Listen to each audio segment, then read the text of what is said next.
Good evening, ladies and gentlemen, this is Commissar back for the second game of the best of 3 series that I'm casting today between Liquid Red, our Blue Zerg player spotting in the top left hand side of the map Ohana Beach, and his opponent is none other than our victor of game number 1, Liquid HerO.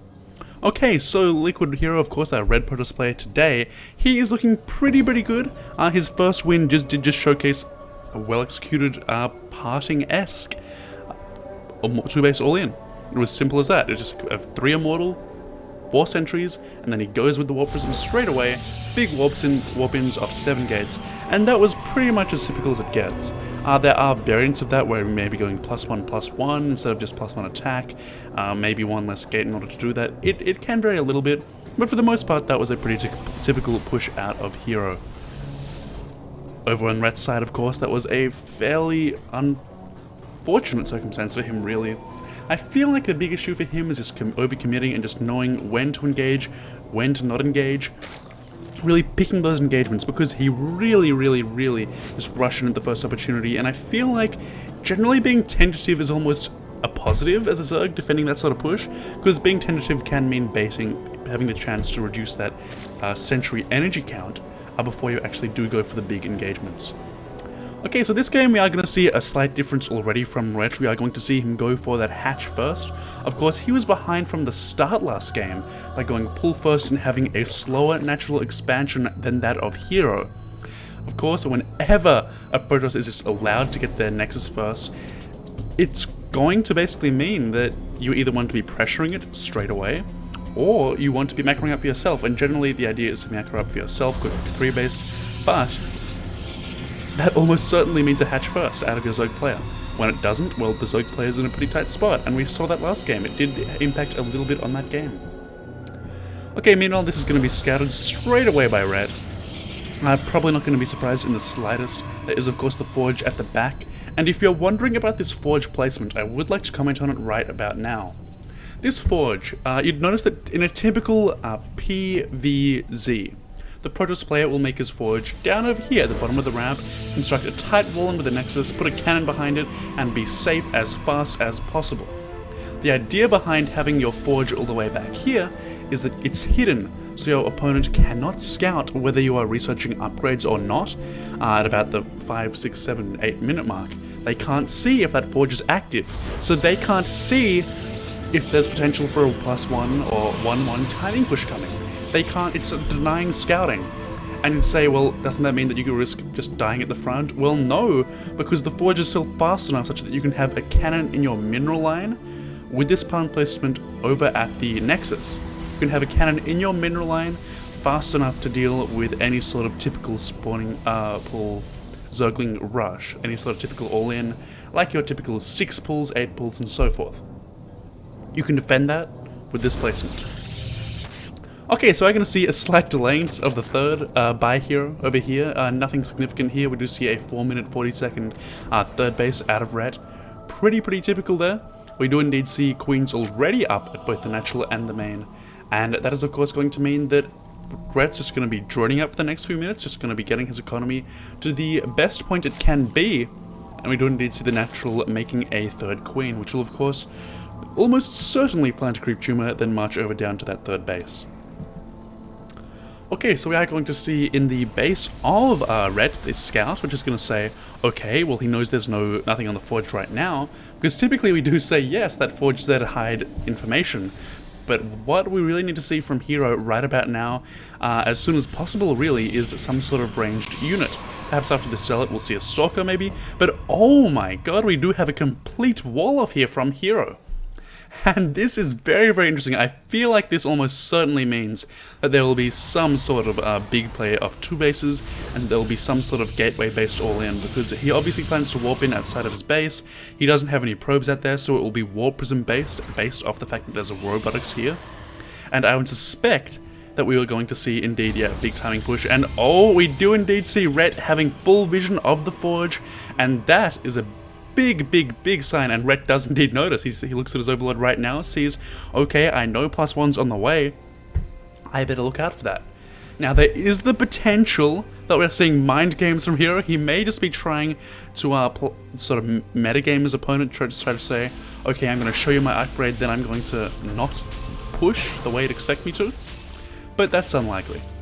Meanwhile though, we see Rhett looking comfortable as ever, going for 11 drones at this stage simultaneously, not worrying about the military at all, knowing he has at least a couple of minutes before anything is coming his way. We do indeed see the lair on the way, but I feel like if it's just any lair tech that we're seeing Rhett rely on, it might be a little bit late in terms of, say, Aspire to defend a big push. He's getting an Evo chamber, so perhaps for +1 armor.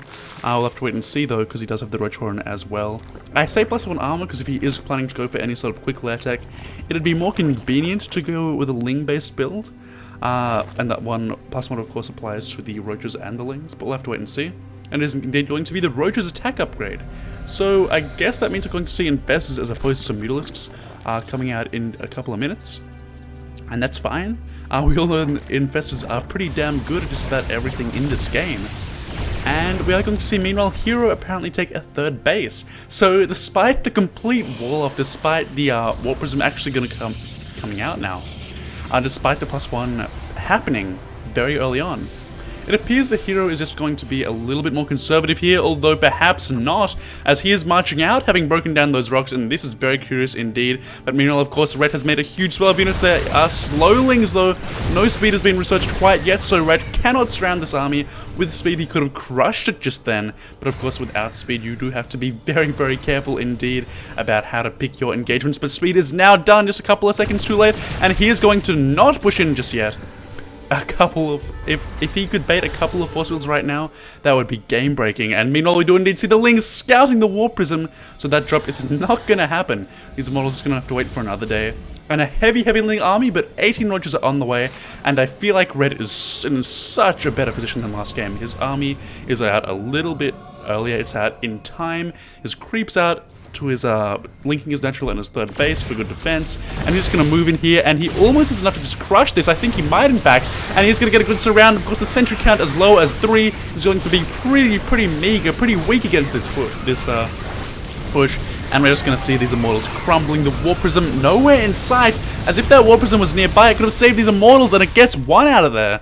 But meanwhile, of course, Rhett has the big swell of units. He's going to push out across the map. The complete wall-off has been re-established by HerO, probably regretting having knocked down his rocks. Maybe he should have killed that pylon instead, is probably what he's thinking at this stage. And meanwhile, we do indeed see Immortals being chrono boosted out, but Probes being chrono boosted too. So apparently HerO is confident in his ability to hold here. He does have a lot of sentries. The force is going to come down in time, and Rhett, realizing the sentry count is quite high, is going to back off for the meanwhile, and perhaps establish contain at this stage. Okay, so we are going to see still continued unit production for a little bit, it looks like, from Rhett. A ton of overlords, now drones.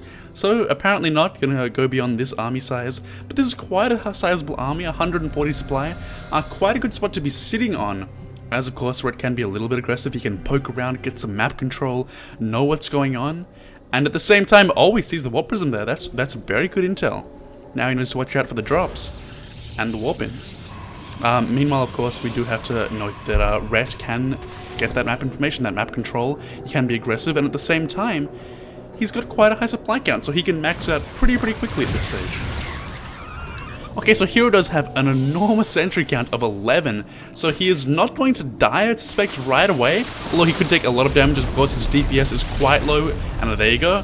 Red with his high supply count is going to be forcing that cancel. I mean, although the drop is underway, we are going to see 2 Immortals plus a Warbin of Zealots, and this macro hatch will most certainly go down in just a moment if it is indeed focused. The question is, will it be? And yes, the answer appears to be yes. And it does go down. The Zealots are, of course, all going to die. But that was a macro hatch that doesn't actually hurt the economy of Red, only the macro. What did hurt the economy was a few workers being killed off there. You can see a total of 8 workers have been killed this game. Of course, the army of Red was forced home, allowing HerO to actually take this third base. So a very good play by HerO overall, very solid play, and that he was able to basically secure his third base by taking the pressure off his front whilst doing some counter damage. And of course, that drop just about paid for itself, pretty even trade in the end. Warp Prism speed is now done for HerO, as you can see, with his 2 immortals still continuing to wreak havoc.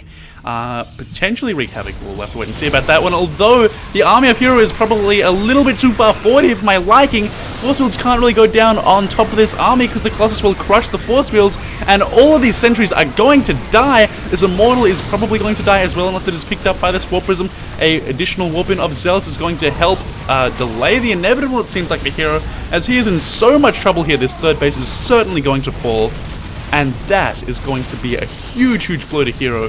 He's meanwhile trying to drop over here, doing a little bit of damage, and the 4th base, though, of his opponent is going to go up uncontested. Meanwhile, no sentries are back at home left alive for HerO. His natural is undefended. He cannot defend it no matter what he does, and he's just going to go for an all-in, hope for the base trade, just pray for the best. But even if he gets the base trade, his army is too weak to take on the army of Red. With Infestors now at 2, the Zealots are made virtually useless. And what do we see out of HerO? We see an army of a couple of Immortals and a couple of sentries against this big swell of roaches, and this Colossus Tech is also going to go down, the gas going down, gateways, pylons going down, and we are now at 63 to 141 supply, and Red is just crushing through HerO this game. Okay, meanwhile over at the 4th base we do indeed see the snipe being unsuccessful. And with that failure, that we are going to see the instant GG of HerO, knowing, okay, he's lost a chunk of army, Infestors are out for Red. He can't even kill the 4th base. It's a 3-base Zerg versus virtually a 1-base Protoss, with so many workers of HerO's going down at this natural expansion. And in the end, Red just played really beautifully. Actually, the drone count was even, but the base count was not, so we couldn't actually see full saturation from HerO, and only Red could recover his economy. But basically, Red just played a really solid game. Of course, the unfortunate thing for HerO is that his money was so high at the end. That's a little bit of a shame for him. But in general, it's not so much that he did... Well, he did do a little bit wrong. He did do a bunch wrong, I'd say. Because he pushed out with a sentry count that was simply too low. He got surrounded by Lings and he couldn't save his army because his sentry count was too low. He couldn't force field, and his Warp Prism was actually away from his army at the first engagement, so he couldn't actually save units which he potentially wouldn't have lost. So a couple of blunders there by HerO, mostly micro blunders. Meanwhile, Red displaying a very, very solid game. His scouting was good with that Overlord. His timings worked out wonderfully to defend that push. And the Infestors just came out at a decent time just to secure the deal, put the nail in the coffin.